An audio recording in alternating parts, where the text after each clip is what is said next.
welcome to my channel. My name's Lara and I've got Arthur joining me today. We are going to talk today about 3 things that maybe you are not doing in order to activate your glutes. And hopefully they're 3 things that you've not tried before and 3 things that may surprise you, because I am someone who struggled to activate my glutes. And these 3 bad boys are brilliant. So firstly, you're going to need something to roll out your glutes. Foam roller, a ball.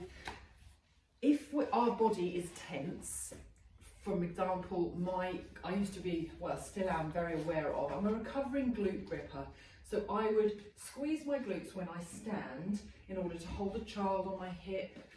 Tight muscle can't contract and activate because it's already really tense, and I actually thought that my glutes were strong, but they were weak. So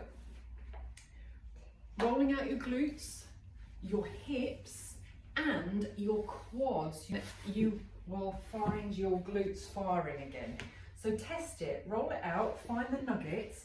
When I say roll out, I mean roll onto a spot that feels really uncomfortable and let it rest.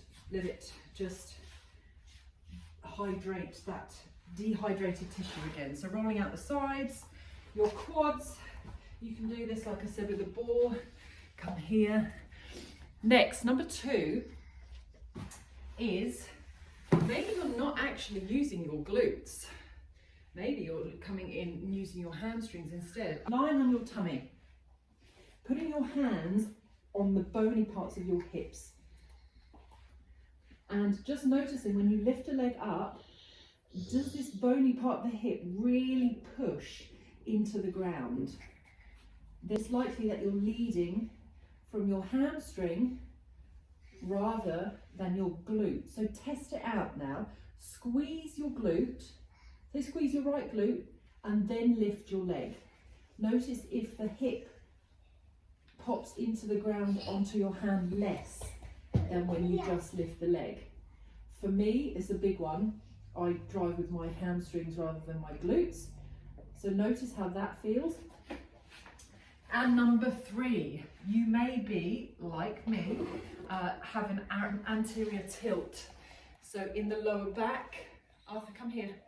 In the lower back, you're really archy, like here, really common postpartum. Then it is hard to activate the glutes when you're in this arch position.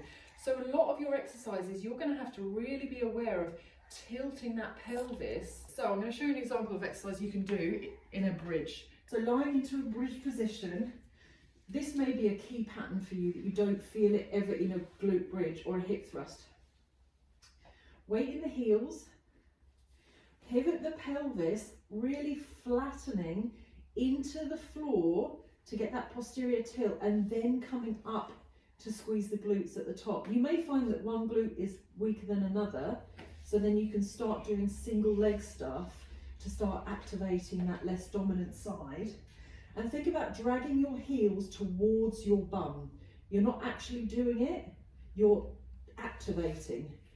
And then notice if you can do it. If you find that you do a couple and then you lose it and it goes into your back again, pivot the pelvis again and then coming up. It doesn't have to be super high. So hopefully those 3 things are 3 things you've not heard before, and you can have a go, play around. Everyone's body is different, and just notice which one is working for you, and then just rinse and repeat. Thank you for joining me and Arthur today. If you like us, please subscribe to the channel.